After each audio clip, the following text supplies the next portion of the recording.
At Thrifty Foods, we love to help nonprofits, charities, schools, and local organizations in our communities.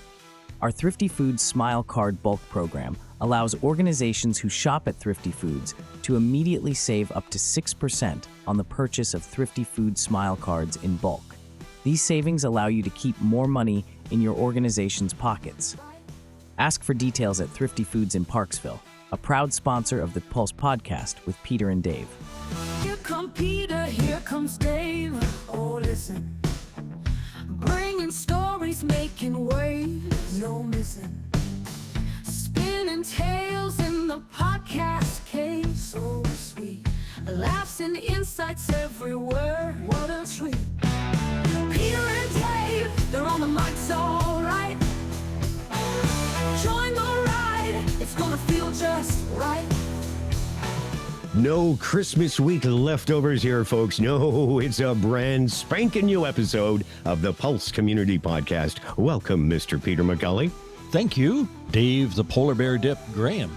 You know, another month of Christmas leftovers would actually be okay by me, but maybe I'm alone on that one. On this episode, we'll be chatting with Stephanie Higginson, the MLA for the new riding of Ladysmith-Oceanside. Timely access to healthcare where you live when you need it. It looks a little bit different depending on what part of the riding you're in. In Parksville, Qualicum Beach area, the concern is really focused on access to a family healthcare practitioner. In the South End, it's really more focused on access to timely addiction services, as well as the ongoing closure of the urgent care center there. Even on Lesquiti, healthcare was the number one issue that I heard about.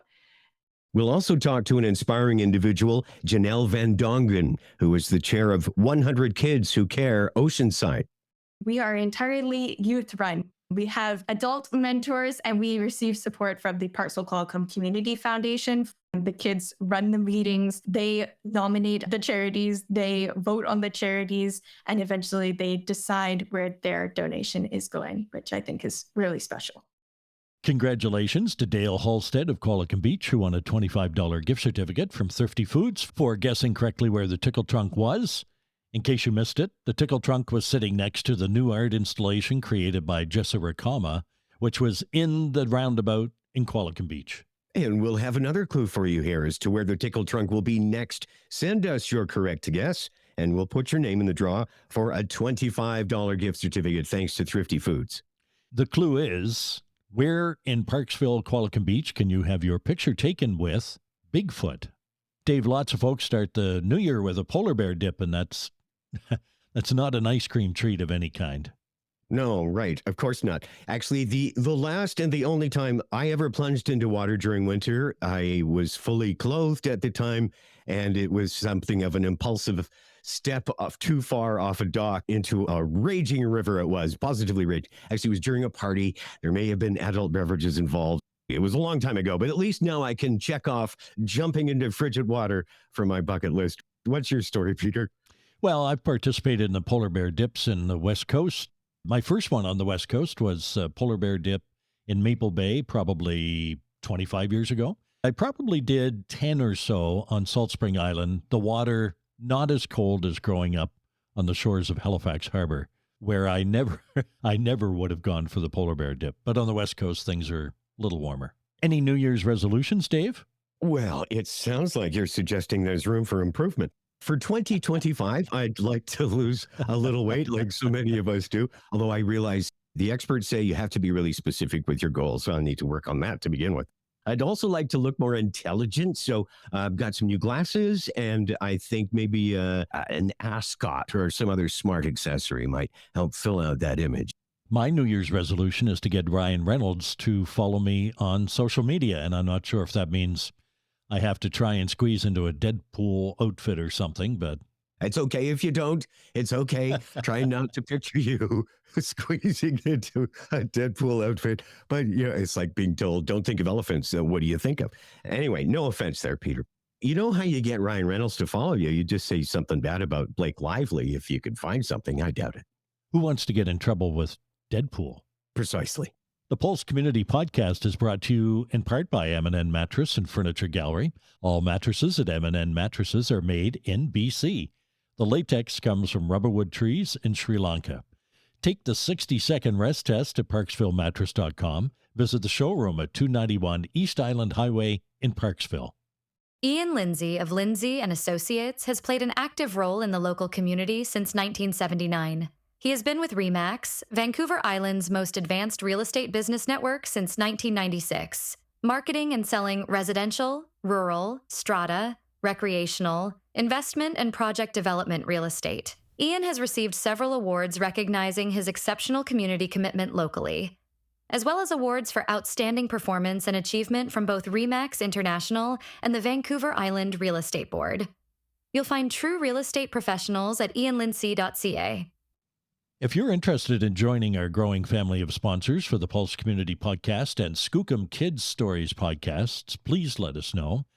Easiest way is to email Peter at thepulsecommunity.ca. Enough about us. Let's get to our first guest, Marilyn, who is in the green room. Janel Van Dongen is waiting in the green room. Janel is here to talk about 100 Kids for Change. It's an organization for youth, ages 18 and under, spreading positive change in the community through youth philanthropy. Janel, thanks so much for joining us today. Oh, thank you so much for having me, Peter. Your local group, the 100 Kids for Change, was founded about a year ago. Can you tell us a little bit about how that got started? What was the inspiration to form the group? So the inspiration for 100 Kids is 100 women who care Oceanside and 100 fine gentlemen of Oceanside who give a damn. Those are our two local 100 people organizations. And so we saw the work that they were doing and we thought, wow, this is really neat. Wouldn't it be awesome if we could do that, but for kids? So that's how 100 Kids was inspired. We follow the 100 people format. I describe it to people simply as we're a group of kids who meet 4 times a year, and we each bring a $10 bill, and then we pool the money and nominate and vote on a local charity that we want to give our collective donation to. Yeah, it's really cool. We are in the Oceanside area, so that's from Nanoose Bay to Deep Bay. That's where our membership is from, and we are entirely youth-run. We have adult mentors, and we receive support from the Parksville Community Foundation for our bank accounts and for our website. Those two things are a little bit tricky when you're just doing it youth run. So we really appreciate their support. They're our biggest supporter. But the entire organization is youth run. The kids run the meetings. They nominate the charities. They vote on the charities. And eventually they decide where their donation is going, which I think is really special. I'll just add at this point that banking and websites are not that much fun for adults either. Banking comes with logistical problems, and then a website, I'd rather leave that up to the pros. So their marketing team is really great. What's the process for charities to qualify to be in the running to receive your donations? There's 2 main criteria. The first is that the organization is registered with the CRA as a charity, or the Canadian Revenue Agency. And the second requirement is that they have a presence in the Oceanside area. So we would love for our donations to go back into the community and keep supporting the community and growing that. It's giving back to where we come from. So the kids nominate the charities. They get to decide. They put their name in the basket, and that's the process for that. Do the charities have to make a presentation of some sort? The kids actually make the presentation. We have the charities go into a basket. We actually have paper slips and we write them down. We put them into the basket, and then we'll have an adult mentor who will draw 3 charities from the basket. And then whoever's name is on the ballot and says they nominated this charity, then they will come up in the order that they're selected, and they will deliver a short presentation about the charity and why they think 100 Kids should support the charity with their donation. And it is the coolest experience watching these 10 and 11 and 12-year-old kids. We've even had our youngest member is 5, and she also delivered a digital presentation, which is our first. It was very special.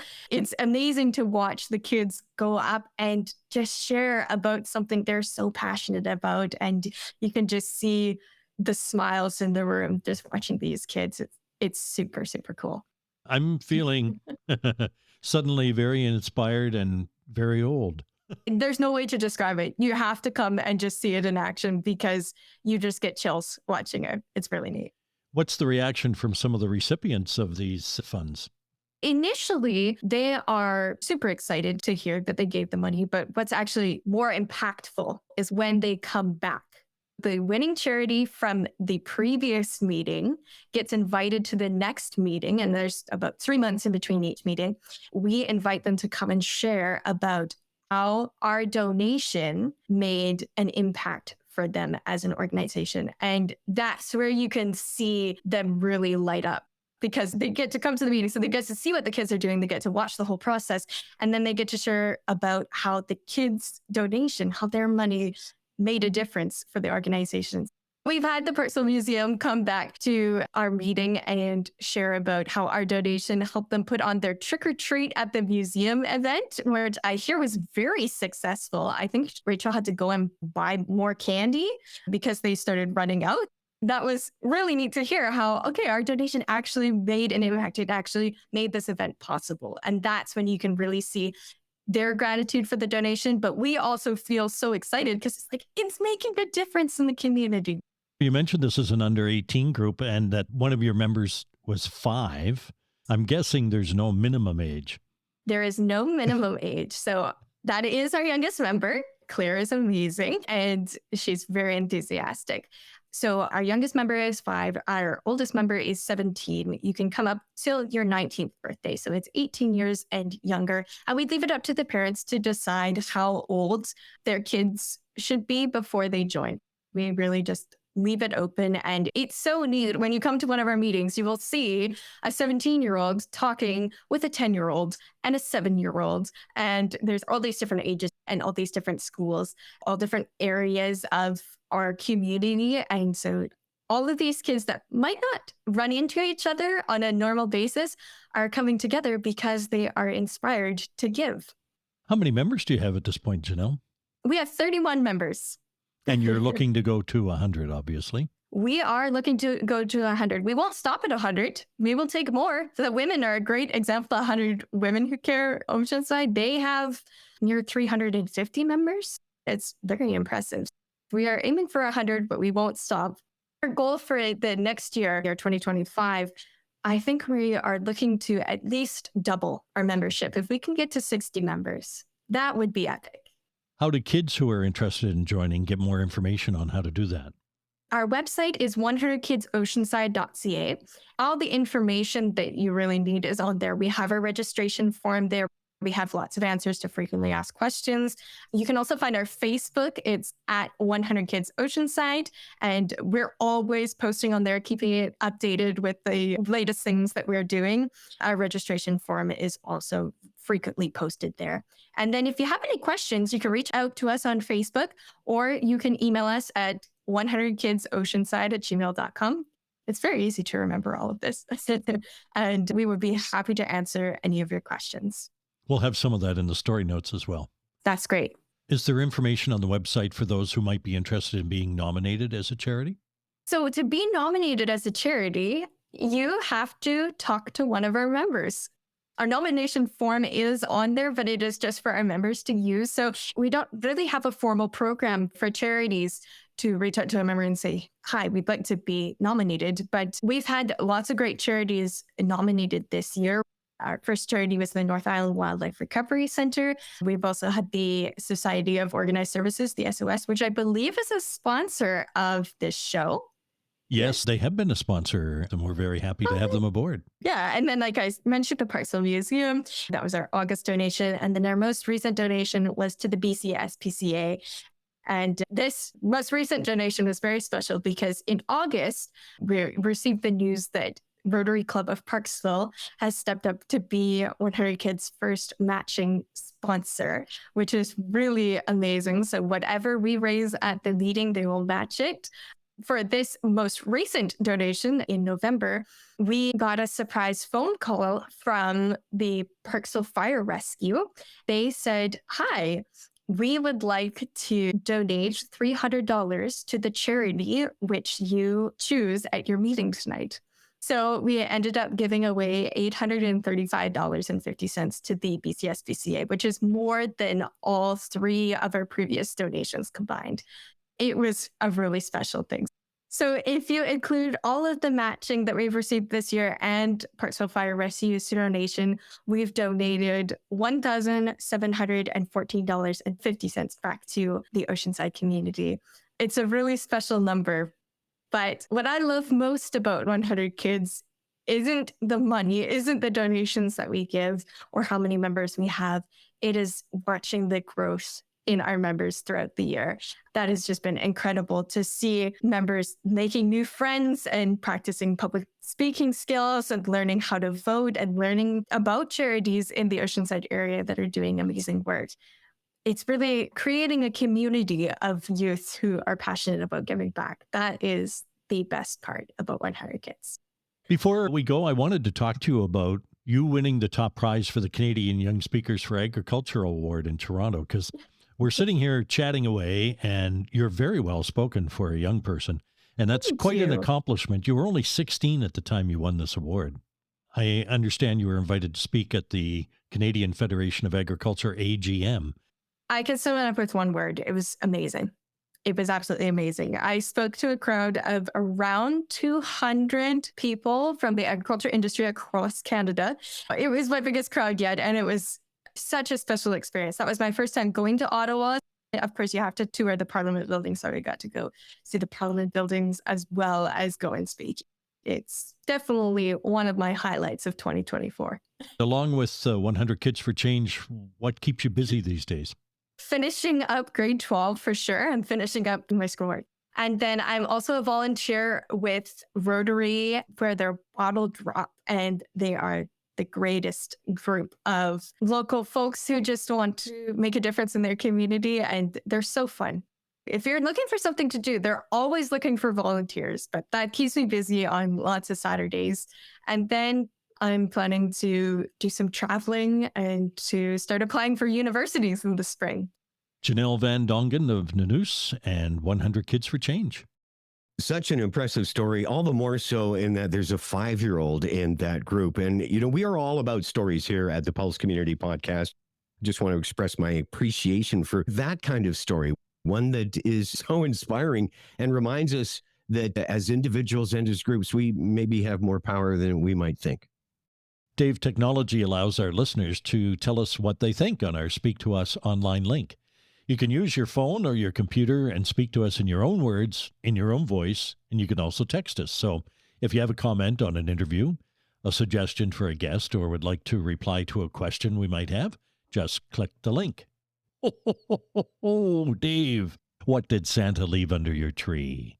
Oh, new pair of glasses and an ascot. No, actually, I'm enjoying the great gift of good health and nice nails.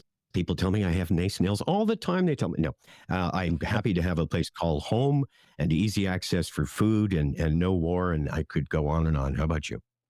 Well, I'm not sure if you're a fan of cooking shows, but Santa Claus left me a Jet Tila cookbook. Yummy. Now, if he just left me a bigger apron. I had to look it up. I have to admit, Chef Jet, as his website says, looks impressive. So sounds like you know your way around the kitchen there, Peter. Do you have any signature dishes? Well, for special occasions the last number of years, I always make my wife lobster thermidor, but with grocery prices, it's always nice to go out to some of the markets and get some fresh seafood and make a seafood chowder with just whatever they happen to have. That sounds wonderful, and I have to admit, I'm impressed. Let's check in with Marilyn to see who's next in the green room. In the green room, guys, is Stephanie Higginson, the MLA for the new riding of Ladysmith-Oceanside. Stephanie is a former secondary school teacher. She and her husband live on a small farm in Cedar with their 2 sons. Stephanie, thanks for being with us today. Thanks for having me, and thanks for your patience in working with my calendar. I'm sure yours is a lot busier than mine. I wanted you to start out the conversation by telling us about your life prior to becoming the MLA for Ladysmith-Oceanside. Where did you grow up? I was born actually on the North Shore in Lionsgate Hospital and lived in West Vancouver back in the day when West Vancouver was where you lived because it was where you could afford to buy a house. It was a different community than it is now, although it's still lovely. And the elementary school I went to is still standing and still exactly the same. Born in North Van, lived in West Van. And then when I was 13, moved to Toronto. Spent my high school years just outside Toronto in one of the suburbs. Loved the city of Toronto and did my university at the University of Guelph, go Griffins. And then eventually went on to do a Bachelor of Education at the University of Toronto. So I've been all over the place and then came back to the coast to do my master's with the effort and the hope to make my teaching better, where I met my now husband on my time back on the West Coast. My intention was to go back to Toronto with the information I learned doing my master's, but my husband is a West Coaster through and through. We can hardly even vacation in Kelowna because it's too far from the ocean for him. I landed here and we've been here raising kids and our family ever since. So you're on a small farm in Cedar? Yes, we're on a small farm right on the Nanaimo River, more of a hobby farm. We have chickens. We used to do lamb, but we have stepped away from that in the last few years because of the dry summers. It's become really difficult and the profit margin doesn't dictate for us to install an entire irrigation system.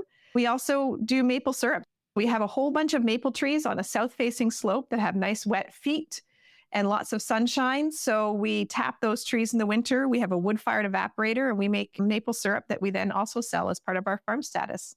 It sounds like you've forgotten about Toronto already. I feel like I have a little bit of everything in me. I do consider myself a West Coaster because I was born here. And whenever I was in Toronto, when I would come back to the ocean, I would feel it in my veins. But I also love that city. I think Toronto is one of the best cities in the world. Although I haven't lived there in 15 or 20 years, I still love going back. I still love visiting it. And I think the hustle and bustle of that city is always going to be part of who I am as well. It certainly is vibrant. There's no doubt about that.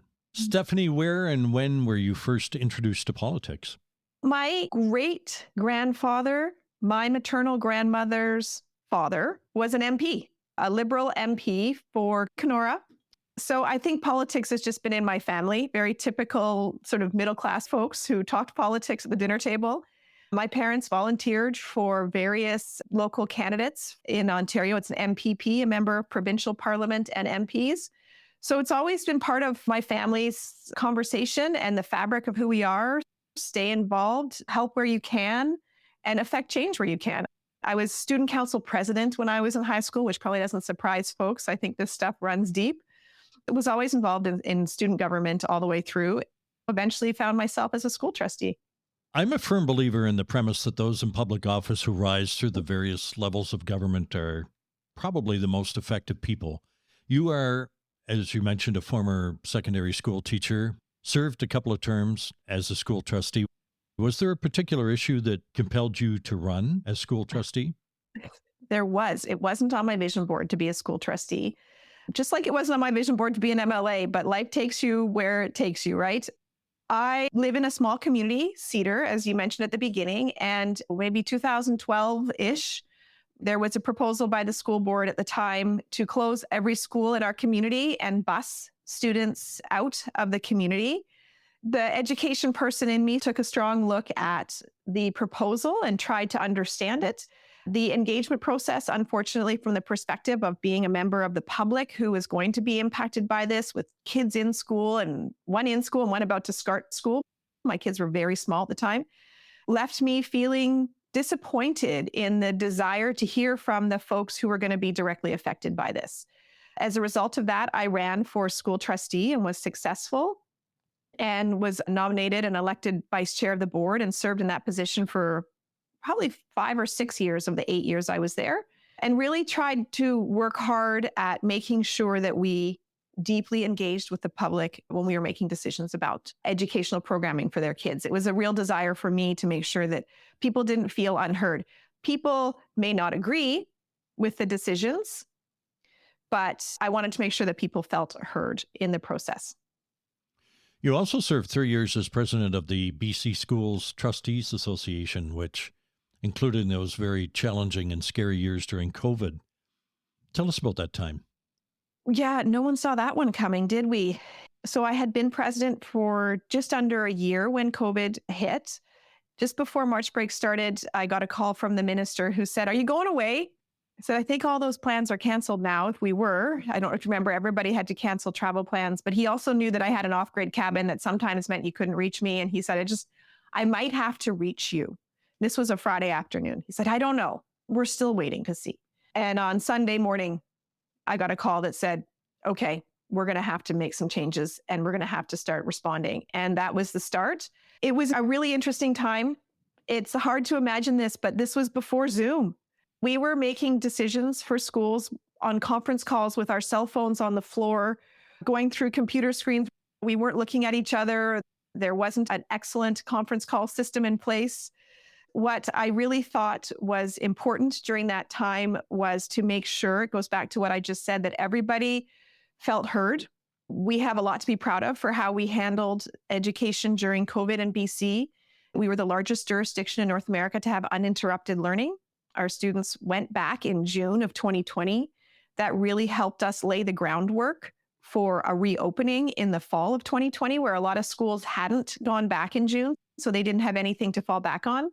In the center of all of our decisions and that large group of people that were working on this, we had students in the center. What is good for kids? For the most part, we managed to keep that as our North Star and put all of our politics aside. And so there was a group of people at the table, a COVID working group, making those decisions. And then each of us would go out to our respective stakeholder groups. And so mine was the boards of education. I was really proud of the way education kept students at the center. And I think that's why we were so successful. Fast forward to the fall of 2024. What was your motivation to offer your candidacy in the provincial election? That started, I would say, in the winter of 2024 with a call from former Minister of Transportation, Infrastructure and Education, Rob Fleming. Over our time of working together in education, Rob and I developed a friendship. He called me last February. I had stepped away. I didn't run again for school trustee in 2022. I'm a firm believer, or I was at the time, that 2 terms is the right amount of time. Part of that goes back to what made me run for school trustee, is that there had been many trustees who had been on the board for many terms. And I think you eventually get to a point, whether it's intentional or not, where you maybe think you know best.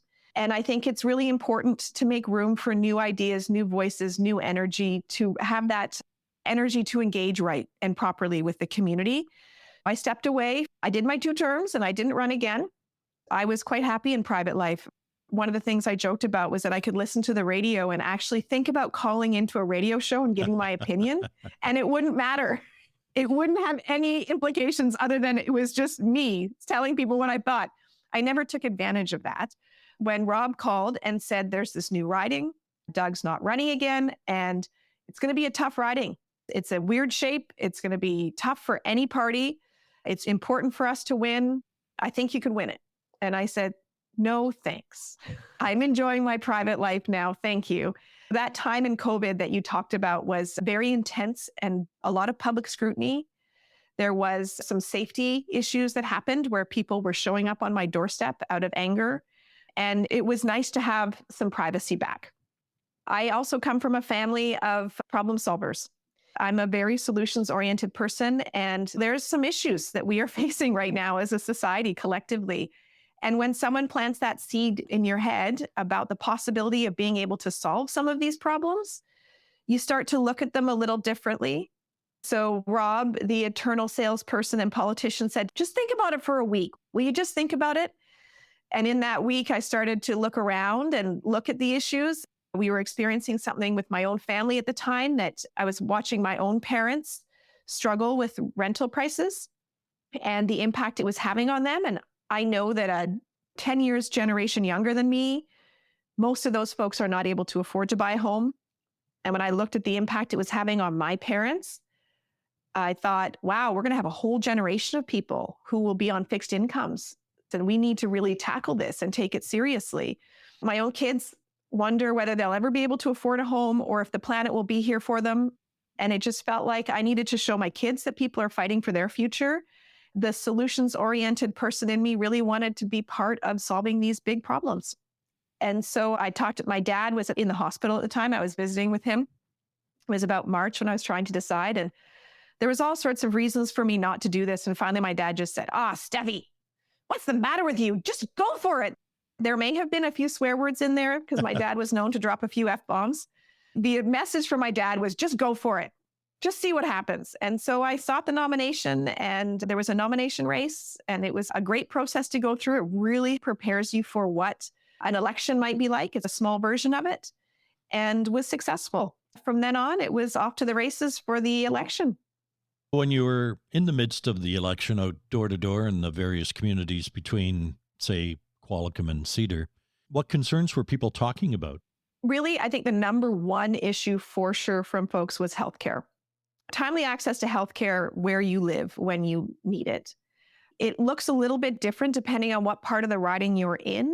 In Parksville, Qualicum Beach area, the concern is really focused on access to a family healthcare practitioner. In the South End, it's really more focused on access to timely addiction services, as well as the ongoing closure of the urgent care center there. Really, healthcare, no matter where I was, even on Lesquiti, healthcare was the number one issue that I heard about. And then it definitely was housing, access to affordable housing. And that looks a little bit differently as well.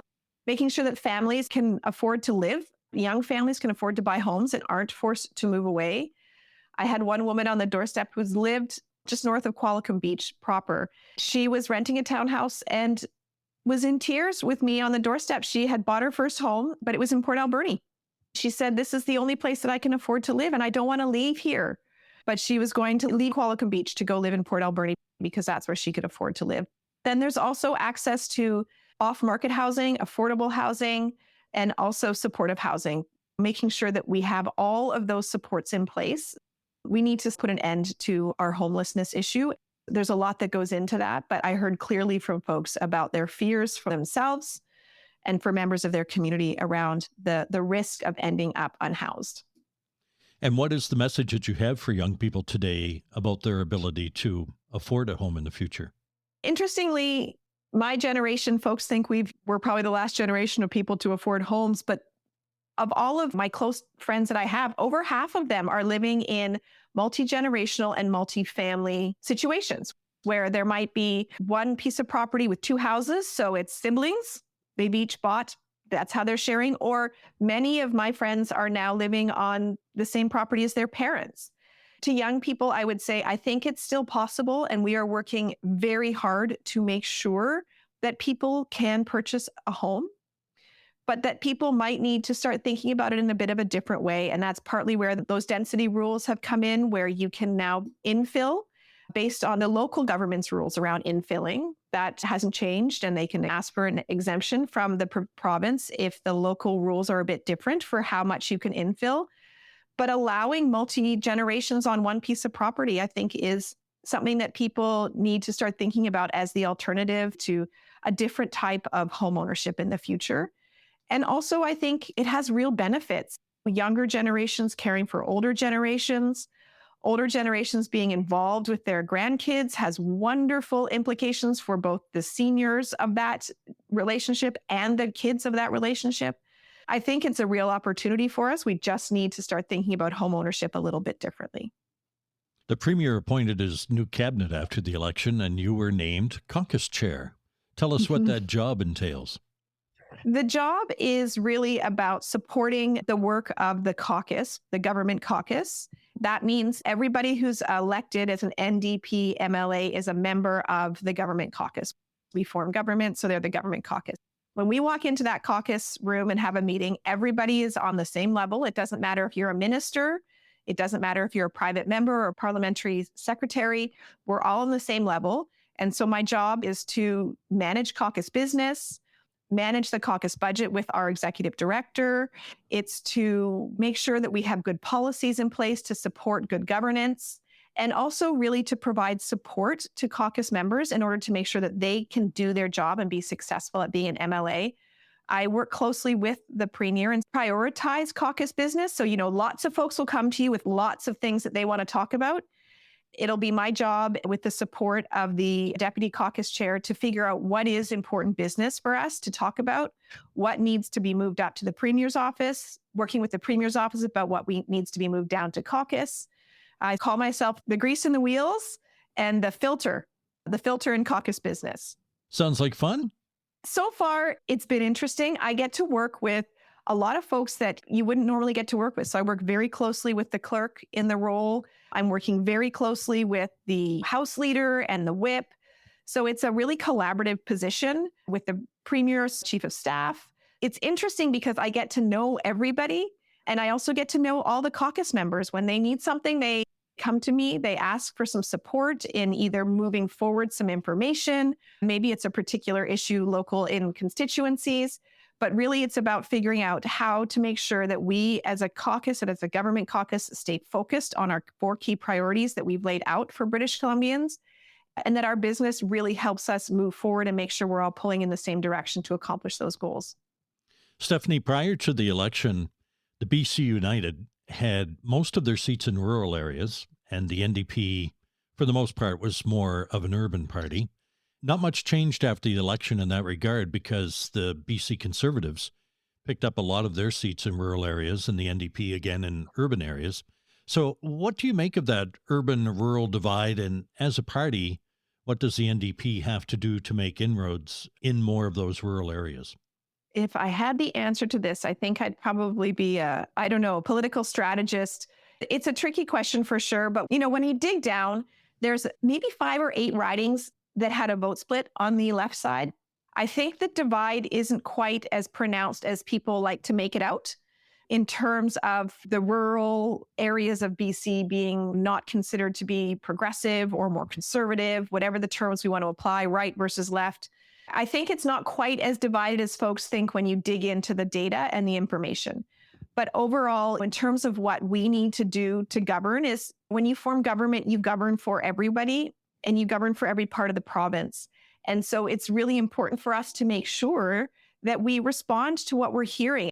And I think what we're hearing very clearly is related to industry and resource extraction industry.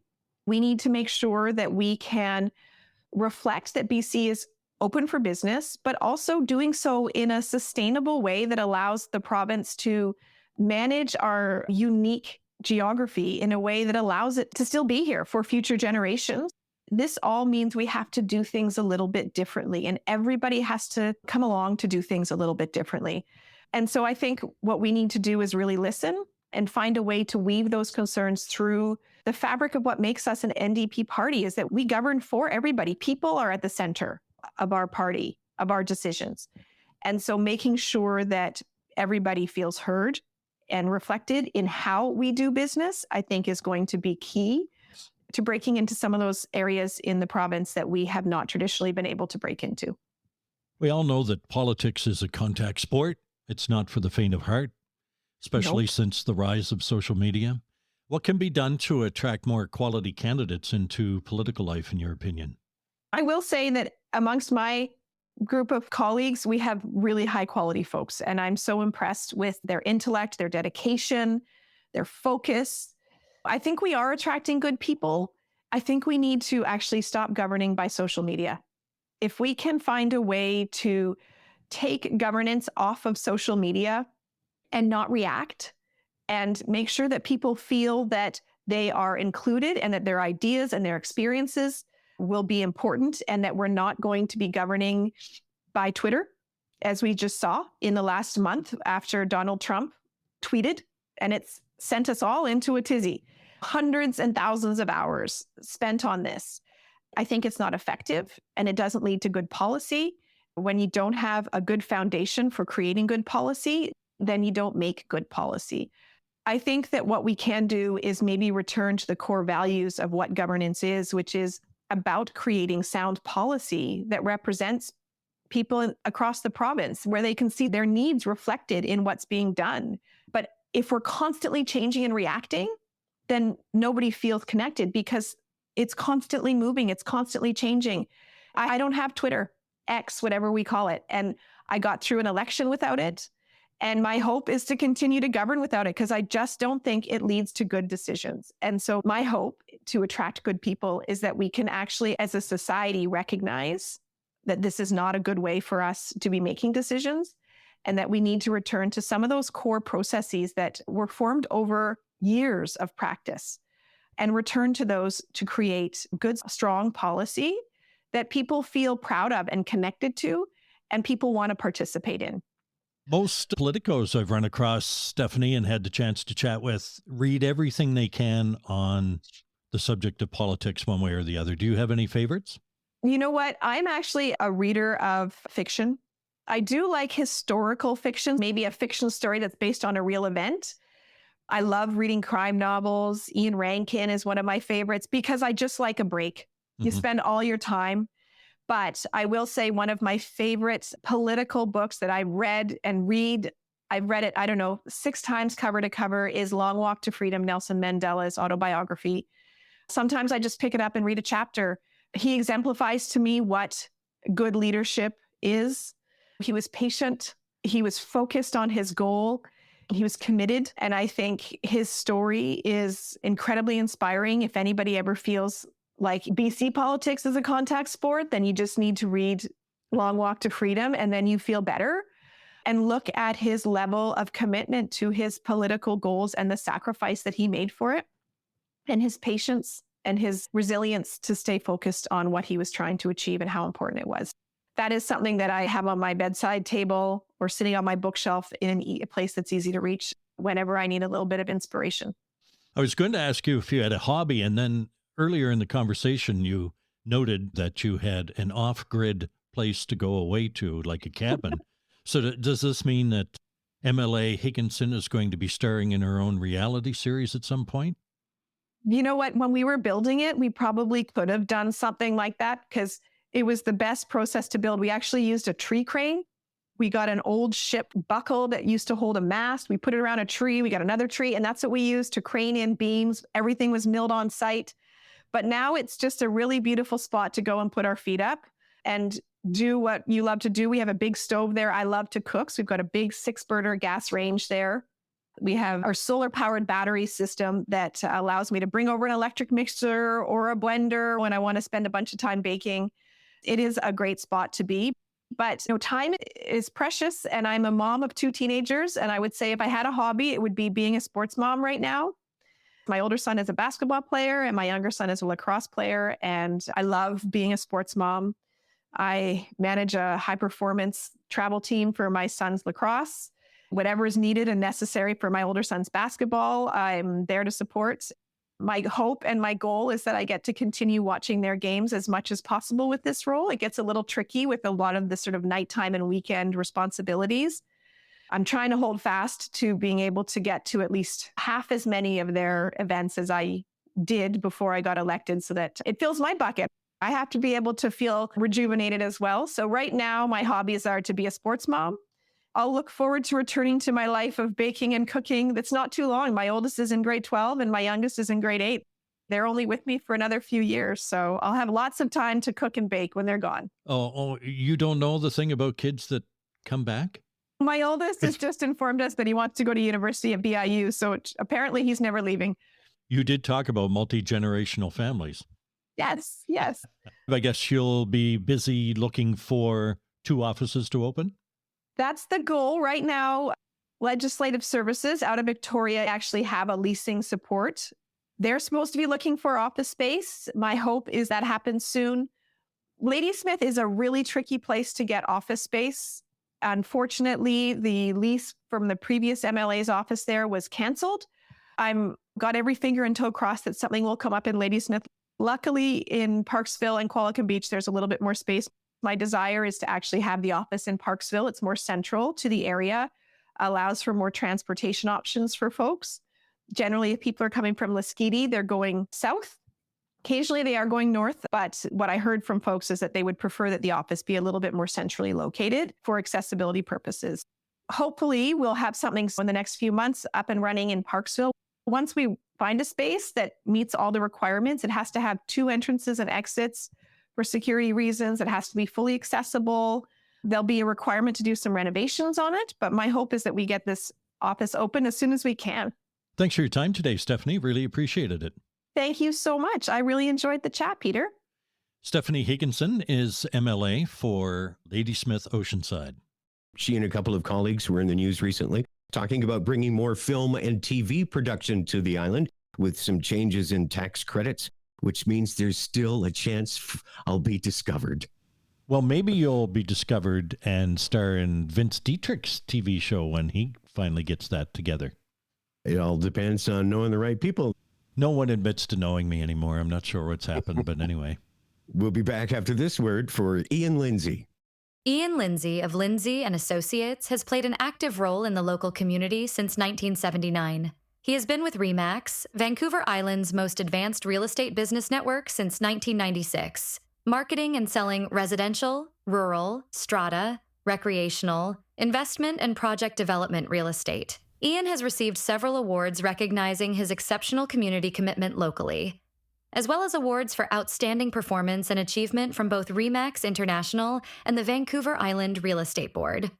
You'll find true real estate professionals at ianlindsay.ca. Skookum Kid Stories podcasts are delightful original stories about a boy named Peter, imagine that, and his pet Eskimo dog Gracie. They're always finding adventure. There's Captain Dave and his friend Larry the Lobster. Follow the fun as Dave and Larry navigate the Mellow submarine from one interesting encounter to the next. You'll find those Pulse Community podcasts and Skookum Kid Stories on the pulsecommunity.ca website, skookumkids.com, pulsecommunity.ca, as well as Apple, Spotify, iHeart, Amazon, and YouTube.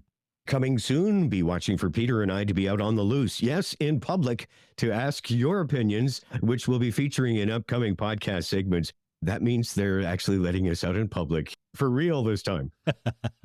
I guess that means I should wear my ball cap the right way around, not locked down, and maybe have a shave too. That's a look you got going there. Although they do advise with shorts, no dark socks, so you might want to work on that. Okay. Dave, let's head down to the cafeteria now and see what Mabel has on the special board today. I'm guessing whatever it is has leftover turkey or ham in it. You know what I'd love is a great old peasant dish my mom used to serve with Brussels sprouts and mashed potatoes left over. It's called Bubble and Squeak. A wonderful leftover delight. Maybe it'll have some of that. I don't really care as long as there's gravy with it. Here come Peter, here comes Dave. Oh, listen. Bringing stories, making waves. No missing. Spinning tales in the podcast cave. So sweet. Laughs and insights everywhere. What a treat. Peter and Dave, they're on the mics all right. Join the ride. It's gonna feel just right.